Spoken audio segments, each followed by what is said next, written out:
Le 15 novembre 2017, mon cher journal. Aujourd'hui, je vais recevoir la visite de Chloé, 13 ans, une adolescente atypique qui effraie beaucoup de monde.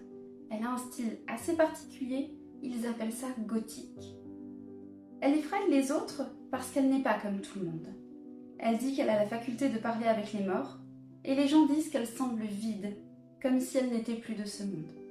Depuis que le manoir a été abandonné, tu sais qu'il fait l'objet de visiteurs assez curieux, ces fameux chasseurs de fantômes qui pensent tout connaître, qui ont des théories hallucinantes de ce qui se passe après la mort.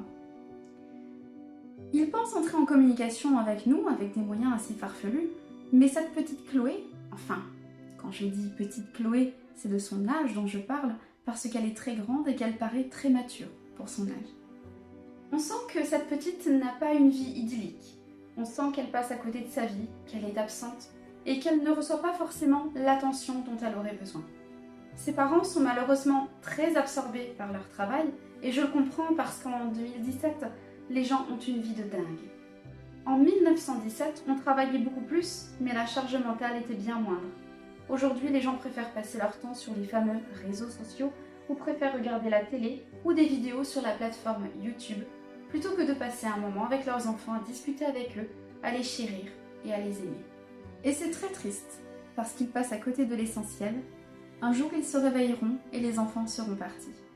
Et naturellement, après, ils se plaindront à leur entourage que leurs enfants ne leur rendent pas visite. Mais devons-nous jeter la faute sur ces enfants qui ont grandi seuls, délaissés de l'amour et de l'attention de leurs parents, qui ont préféré jouer du paraître sur les réseaux sociaux ? Cela fait une bonne dizaine d'années maintenant que dans les écoles, il y a des pensées collectives très néfastes.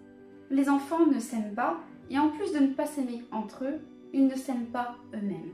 Ils sont particulièrement durs envers leur propre personne, ils se trouvent tous les défauts du monde. Merci les réseaux sociaux. On est dans une ère assez particulière où le paraître est beaucoup plus important que la vie. Tout le monde doit avoir la plus grosse voiture, le plus bel appartement, faire les plus beaux voyages, s'offrir les plus beaux vêtements. Mais quel est le sens de ces achats compulsifs, de ce besoin d'appartenance, si c'est pour passer à côté de sa vie ? C'est d'une tristesse absolue que de faire des enfants pour ne jamais leur porter d'attention. Ces enfants qui tentent parfois de se retirer la vie parce qu'ils se sentent comme en trop par des parents qui ne font que les rabaisser au lieu de les encourager à vivre la meilleure vie et dans les meilleures conditions. Ces pauvres enfants qui doivent déjà faire face au monde scolaire, qui est de plus en plus déplorable, où les attaques sont permanentes, où le harcèlement est permanent et touche tout le monde. Ces enfants qui n'ont besoin que d'amour et d'affection se retrouvent eux-mêmes rejetés par leurs propres parents. La petite Chloé, malheureusement, en fait partie, comme le 3/4 de ses amis. Ses parents ne font absolument pas attention à elle, elle est seule et ne peut pas confier tout ce qu'elle subit à l'école. Elle a donc décidé de se rebeller très jeune, en se maquillant de façon macabre, avec des vêtements noirs, des pics sur les chaussures, des tatouages et des piercings qui feraient peur à n'importe qui. Chloé s'est mise très jeune à regarder des vidéos sur la plateforme YouTube de ce qu'on appelle des chasseurs de fantômes. Et j'avoue que moi-même, je regarde ces fameuses vidéos parce que j'adore voir leurs théories et j'adore voir comme ils sont persuadés d'entrer en contact avec nous, alors qu'il n'en est absolument rien. Nous avons ce pouvoir dans l'au-delà de regarder n'importe quel programme à n'importe quel moment. À partir de l'instant où une vidéo est mise en ligne, nous pouvons la regarder comme bon nous semble. Et si je pouvais me placer devant un écran avec des pop-corns, je te promets, mon cher journal, que je le ferais, moi qui n'ai jamais eu l'occasion d'aller au cinéma de mon vivant. Et c'est d'ailleurs très drôle de savoir que les vivants regardent des vidéos sur les fantômes, et que moi, je regarde des vidéos de chasseurs de fantômes. En tout cas, ils en mettent des stratagèmes en place pour communiquer avec nous, alors que tout est beaucoup plus simple en réalité. Pour entrer en contact avec nous, il suffit simplement de penser très fort à nous et de nous appeler. Et le plus important est de croire que cela est possible. Quand je vois certains qui mettent en place des pods, des K2, qui font des interprétations sur des photos qu'ils voient, qui ne sont pourtant que des pareidolis, parfois je me dis qu'ils sont tellement à côté de la plaque qu'ils veulent absolument fournir des preuves que... Or, ces expériences se vivent pour soi, et non pour les autres. Bien qu'ils méritent de faire le buzz, comme ils disent, et après tout le travail qu'ils fournissent, on leur donne ce qu'ils cherchent, des frissons. Mais ce qu'ils cherchent réellement se trouve ailleurs, et pas dans leurs appareils. Chloé, elle, a tout compris. Cela fait des années qu'elle communique avec l'au-delà. Je pense que son don d'enfant ne l'a jamais quittée, en réalité. Et de ce fait, elle est beaucoup plus ouverte à notre univers. Elle avait fait, il y a quelques semaines de ça, une descente au manoir, entre amis urbexeurs, et je l'ai sentie très réceptive à ma présence lorsqu'elle a visité les lieux. Elle, contrairement aux autres qui ne respectaient pas mon manoir, touchait chaque mur, chaque porte, chaque meuble. Elle regardait chaque recoin de manoir et semblait comme absorbée. Et je savais qu'elle reviendrait tôt ou tard. Elle s'installe avec une planche de Ouija dans la pièce où il y a le guéridon. Elle allume quelques bougies réchauds qu'elle avait emportées avec elle dans son sac. Elle installe sa planche et commence à invoquer ma présence. Et je ne te cache pas, mon cher journal, que je suis à la fois très excitée qu'elle veuille me recevoir, parce que je veux savoir pourquoi elle est ici et savoir ce qu'elle cache au fond d'elle. Et à la fois, je suis très peinée et attristée parce que je ne souhaite pas découvrir son mal-être.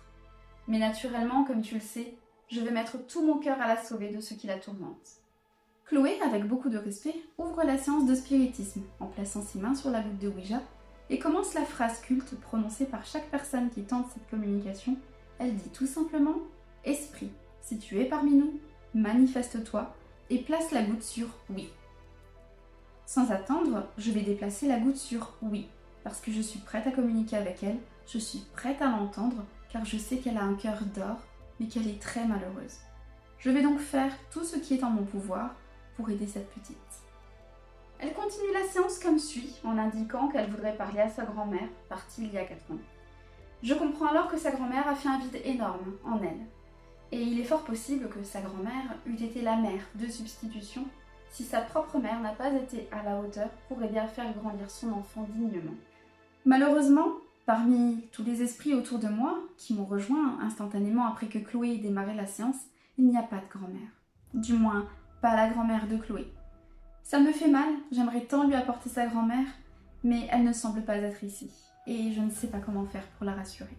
Quand elle pose la question « Grand-mère, es-tu là ?», je vais doucement et avec beaucoup de compassion et de chaleur placer la goutte sur le mot « Non ». Chloé, qui semblait si excitée par une réponse positive, relâche les épaules, déçue par la réponse. Mais elle se remet tout de suite dans la séance en me demandant qui est avec elle. Je vais donc placer la première goutte sur la lettre A, ensuite D, E, L, A, I, D et E. Naturellement, elle a du mal à comprendre ce premier mot. Elle pense même que je lui joue des tours parce que mon prénom n'est pas commun. Il n'est plus utilisé depuis des décennies. Mais lorsque je prononce la lettre D de mon prénom, Chloé découvre avec grande surprise qu'elle est en train de communiquer avec moi. Adélaïde, le fameux fantôme du manoir de la Dame en Noir. Et là, avec beaucoup d'amusement et beaucoup de respect, elle me demande de confirmer en me disant « Adélaïde, c'est bien toi ? C'est bien toi ? C'est bien avec toi que je suis en train de communiquer ?» Je suis ravie de lui faire autant plaisir et ravie que cette jeune fille au cœur si pur veuille communiquer avec moi. Je suis ravie de lui faire autant plaisir et ravie que cette jeune fille au cœur si pur veuille communiquer avec moi. Je déplace donc la goutte sur le mot « Oui ». Je n'attends pas qu'elle pose une nouvelle question et je lui écris « Pourquoi es-tu ici ?» Ce à quoi elle va naturellement me répondre qu'elle cherche à entrer en communication avec sa grand-mère qu'elle a perdue il y a quelques années et qui se sent vide et en manque d'amour total depuis qu'elle est partie. Elle va me demander s'il est possible d'être en sa présence ou tout simplement que je lui donne des nouvelles pour savoir si sa grand-mère va bien, si son voyage de l'autre côté se passe bien et si elle est heureuse. Elle aimerait surtout savoir si sa grand-mère ne se fait pas de soucis pour Chloé. Malheureusement, c'est très compliqué pour nous, en tant qu'esprit, de répondre à des questions ouvertes. Ça nous demande beaucoup d'énergie de déplacer la goutte pour former des mots. Nous préférons répondre par oui ou par non. Je vais cependant lui faire comprendre, avec des mots courts, que sa grand-mère n'est pas à mes côtés, mais que je vais faire mon nécessaire pour avoir de ses nouvelles et lui en donner la prochaine fois qu'elle viendra. Je vais alors lui demander ce qui l'a poussée à venir au manoir. Pourquoi le manoir ? Pourquoi ici ? Alors qu'elle aurait pu tout simplement le faire chez elle, tout du moins là où vivait sa grand-mère. Je vais tenter de lui demander de me raconter son histoire et de me dire ce qu'il se passe, de me raconter son désarroi. Je vais donc écrire sur la planche de Ouija Q, U, E. Je marque une pause. T. Je marque une pause. E, S, T. Je marque une nouvelle pause. I, L. Je marque une pause. A, R, R, I, V, E. Je stoppe la communication. Elle ne semble pas répondre. Je continue alors en écrivant R, A, C, O, N, T, E. Je marque une pause. M, O, I. Et j'attends. Je la laisse parler.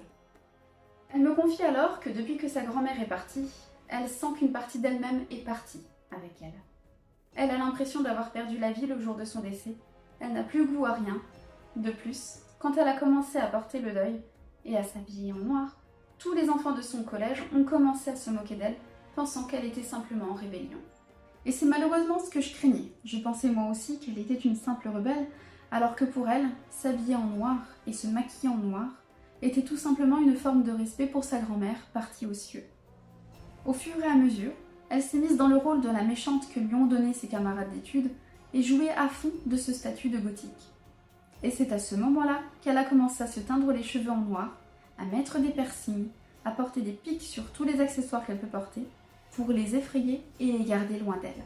Elle sait de toute façon qu'elle sera la risée du collège jusqu'à ce qu'elle le quitte. Donc tant qu'à faire, qu'elle endosse le rôle à la perfection, au moins on ne l'attaque plus de front, il se contente de se moquer d'elle dans les couloirs. Elle n'a évidemment aucun ami, personne ne veut lui parler, elle pourrait bien avoir d'autres camarades gothiques qu'elle trouve sur le net, mais leur mentalité ne lui correspond pas du tout. Elle préfère rester seule et broyer du noir à la recherche de sa grand-mère. Elle m'explique qu'elle a plusieurs fois tenté de se retirer la vie pour la rejoindre ou tout simplement entrer en communication avec elle jusqu'à sa réanimation lorsqu'elle est retrouvée trop tôt par les équipes médicales. Elle n'est malheureusement jamais parvenue à la contacter, elle la cherche désespérément. Et je vais tout faire de mon côté pour l'aider, même si je sais que ce ne sera pas évident, mais je vais m'arranger pour la faire venir régulièrement au manoir. Cette petite est en vrai conflit avec ses parents, qui n'acceptent pas qu'elle ne fasse pas le deuil de sa grand-mère. Ils la rabaissent sans arrêt et essayent de la motiver en la dénigrant. On voit bien que ses parents sont complètement perdus. Chloé ne supporte pas l'autorité de ses parents, elle les trouve déplorables. Elle a honte qu'ils soient ses parents. Son seul et unique but, c'est de retrouver sa mamie, coûte que coûte, par n'importe quel moyen. Elle a tenté à plusieurs reprises de faire des séances de spiritisme dans sa chambre, elle n'a jamais rien ressenti. Elle a réussi à entrer en communication avec d'autres esprits qui, malheureusement, ne la connaissent pas. Elle a fait des séances dans des lieux assez improbables, réputés hantés, d'où sa présence ici, dans le manoir, avec des décennies de communication avec moi. Elle a pensé que c'était un lieu où tous les esprits se rencontraient et qu'elle pourrait enfin rencontrer sa grand-mère. Elle n'a aucune ambition et ne veut rien faire de sa vie. Elle aimerait juste un jour pouvoir aider les gens en détresse comme elle, si elle parvient un jour à entrer en communication avec sa grand-mère. Mais pour le moment, étant donné qu'elle n'entre en communication qu'avec d'autres esprits, elle ne se sent pas capable d'aider les familles de ces esprits-là. Elle rêve de devenir un jour médium, elle rêve de communiquer avec l'au-delà pour enfin stopper les souffrances des vivants à qui la vie leur a arraché les êtres les plus chers. Chloé va passer la nuit entière à mes côtés. Elle va beaucoup partir dans ses pensées, elle va beaucoup pleurer et je sens qu'elle a besoin de moi. Je suis comme son échappatoire, je pense la revoir très régulièrement. Je ne sais pas ce qu'il y a de pire dans la vie d'un vivant. Vivre dans l'espoir de mourir pour retrouver ses proches ou vivre en étant ignoré et mal aimé de tous. En tout cas, je suis très sensible à cette jeune femme qui a un cœur d'or alors que personne ne le sait encore. Tu sais, mon cher journal, j'aimerais tant prendre Chloé dans mes bras, tant lui dire combien je l'aime, tant lui faire comprendre qu'elle est une personne très importante. Mais malheureusement, je ne peux pas le faire. Et ce n'est pas de sitôt que quelqu'un le fera à ma place. Je vais donc tenter de chercher sa grand-mère pour la faire entrer enfin en communication avec elle et apaiser cette jeune fille pour qu'elle puisse enfin aller de l'avant dans sa vie. Il est des jours, mon très cher journal, où certaines personnes nous touchent beaucoup plus que d'autres. Des jours où on a envie de faire du bien, des jours où on a envie de voir des gens malheureux heureux. Bien à toi, ta confidente, Adélaïde.